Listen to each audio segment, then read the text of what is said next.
Patay. Confidence. So, confidence, so these are motivational booster about confidence. Knowing that you will win before the game even starts. So, 7 traits of highly confident people. So, first, confident people project themselves with confidence and self-esteem. Second, they use words to reinforce their confident image.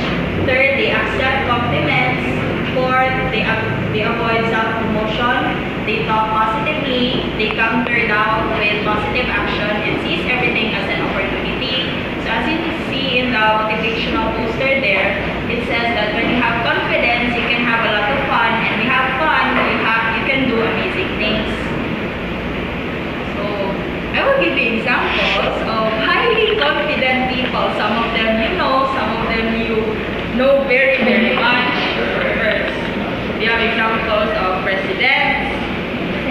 So here we have examples of Barack Obama, and of course our very own Philippine President, President Aquino. And of course we have an example here.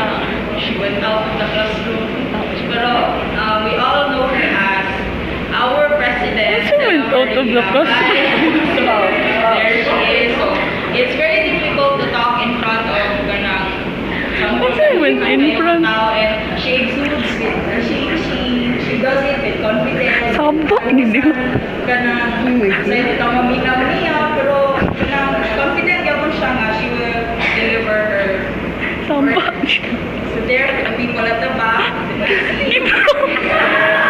So next, artists. So we have here artists. Example of artists are singers, actors, performers. So some of them include the likes of Justin Bieber, of course, those. Pero it does not limit only them. So natin yung mga visual artists, mga photographers, and an example again is this classroom sitting right there, and that is Charles Salazar. In case for some of you who do not know, Gisette is actually a visual artist, photographer ko na siya, painter, siya talented ka na siya, proud. Next is athletes.